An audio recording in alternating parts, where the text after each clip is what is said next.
सास, माँ, बहू और बेटी। नहीं नहीं, ये कहानी इन सारे के सारे रिश्तों की नहीं, बल्कि 2 रिश्तों में ही सभी रिश्तों के होने की है। अरे बहू, मेरे और तेरे ससुर जी की रोटी मत बनाना, मैं बना लूंगी, दिन तक ठंडी हो जाती है। बहू जो कि एक वर्किंग लेडी थी।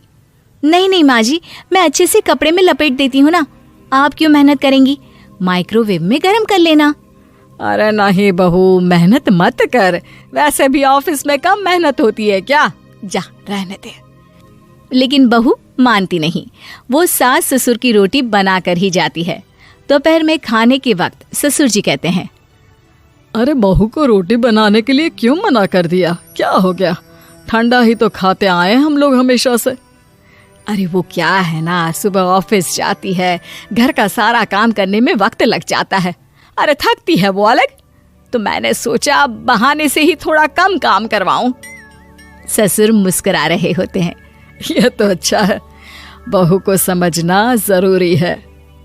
वक्त बीत रहा था, घर में सब खुश थे कि एक दिन, माँ जी आप शाम को थोड़ा टहलने निकला करें, घर पर रह रहकर हड्डियां जाम होती है, पापा को भी ले जाया करिए, मैं वक्त पर तो आ जाती हूँ।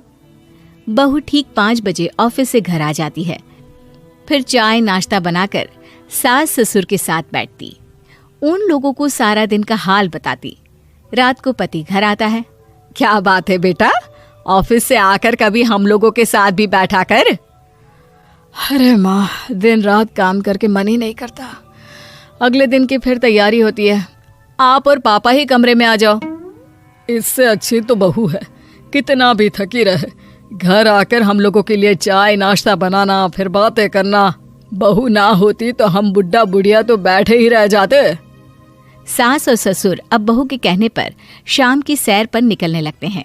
सास की कई सहेलियां बनती है तो ससुर को भी कुछ बुजुर्ग लोगों का ग्रुप मिल जाता है। कैसा रहा सहेलियों के साथ शाम का वक्त? हम लोगों ने तो भाई खूब योगा किया। अरे हम लोगों को गप्पों से फुर्सत ही नहीं होती। वैसे मिसेस मल्होत्रा आज बहू के बारे में कुछ बोल रही थी। तभी वहां ऑफिस से बहू आ जाती है जो जींस और टॉप में होती है। क्या बात है माँ, क्या कह रही थी आपकी सहेली आपकी बहू के लिए? सास इस बार बहू को कुछ अलग तरीके से देखती है और उल्टा सवाल ही दाग देती है। क्या कह रही थी वो हटा, ये बता, तेरे ऑफिस में तो मर्द भी काम करते होंगे ना? बहू जो अब तक मजाक कर रही थी वो सीरियस हो जाती है। मर्द होंगे नहीं माँ जी, मर्द ही ज्यादा है, हम 5 ही लड़कियां हैं ऑफिस में। अरे तो अच्छा लगता है क्या ऐसे कपड़े पहनती हो? कल से तुम ना साड़ी पहनकर ऑफिस जाना, और हाँ, शाम का नाश्ता थोड़ा जल्दी बनाया करो, नाश्ता बनाकर बाद में ही ऑफिस के कपड़े चेंज करने जाना। बहू को समझ में नहीं आता कि सास को हो क्या गया है, लेकिन वो कुछ नहीं कहती, सीधे किचन में जाकर चाय नाश्ता बनाती है और सास ससुर को दे देती है। अगले रोज बहू ऑफिस के लिए तैयार होती है तो खूब सुंदर सी साड़ी पहनती है और ऑफिस के लिए निकलने से पहले सास और ससुर के पैर छूती है और निकल जाती है। क्या बात है, आज मेधा के ऑफिस में लग रहा है कोई फंक्शन है। अच्छा, पता नहीं, मुझे तो बताया नहीं, वैसे तो सारी बात करती रहती है। अरे देखा नहीं कैसे साड़ी पहनकर जा रही थी? अरे वो तो मैंने ही बोला है उसे। अरे अच्छा लगता है क्या रोज रोज ऐसे सूट या जींस में जाना? बहू हो, बहू बनकर रहो, और आप भी ना मेधा मेधा मत किया करिए, बहू बोला करिए, सर पर चढ़ जाएगी तो दिक्कत हो जाएगी। सास अब बहू को बहू जैसा रखने लगती है, हर बात पर रोका टोकी, हर बात पर ताने। क्या बात है, आजकल लेट आ रही है ऑफिस से? अरे चाय के लिए भी देर हो जाती है, हम लोग फिर पार्क में भी देर से पहुंचते हैं। सभी की बहुएं वक्त से चाय नाश्ता करा देती है अपने सास ससुर को, बस एक तू ही है जो उस वक्त ऑफिस से निकलती है। माँ जी, वो एक रास्ता पुलिस वालों ने न जाने क्यों बंद कर रखा है, जिसके कारण ट्रैफिक ज्यादा हो जाता है। मैं कोशिश करूंगी कल वक्त से पहले ही निकल जाऊं। ससुर देख रहे होते हैं कि बहू अब परेशान सी रहने लगी है। एक रोज, मेधा, बेटी मेधा। जी पिताजी। बेटा देख जरा कौन सी टी शर्ट अच्छी लग रही है। वो क्या है ना, शाम को सब बदल बदल कर टी शर्ट पहनते हैं, मैं भी सोच रहा हूँ कि आज कुछ अच्छा सा पहन कर जाऊं। हाँ पिताजी, ये सही है। ये लाल वाली ना बहुत जचेगी आप पर। मेरे पापा पर भी डार्क रंग बहुत जचता है। क्या चल रहा है? अरे ससुर के सामने घूंघट तो छोड़ो, ऊपर से रंग बताया जा रहा है टी शर्ट का। अरे बहू, कोई संस्कार दिए नहीं है क्या तेरी माँ ने? बहू इस बार बहुत निराश हो जाती है। वो वहां से तुरंत अपने कमरे में चली जाती है। अब बहू घर का सारा काम करती, ऑफिस जाती, लेकिन साड़ी और सर पर पल्ला लेकर। एक बार पड़ोसन उनके घर आती है। वाह सुमित्रा बहन, बहू का तो रूप ही बदल दिया। ठीक किया, बहू बहू जैसी ही अच्छी लगती है। अच्छा चलती हूँ मैं।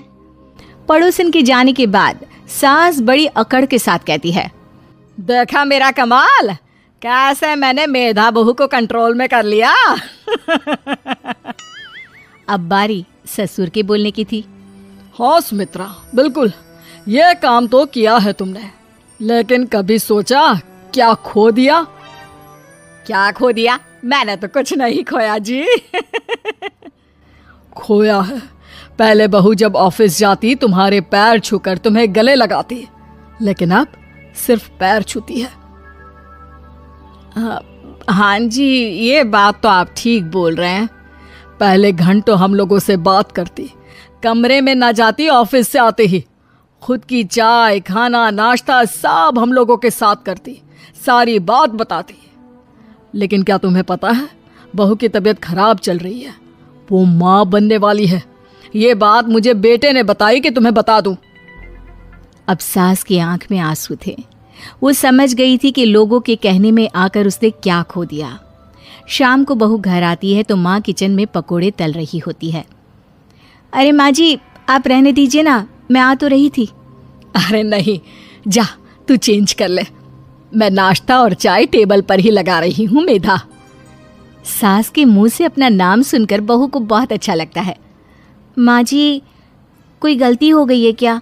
मेरे होते हुए आप काम करे, ये ठीक नहीं है।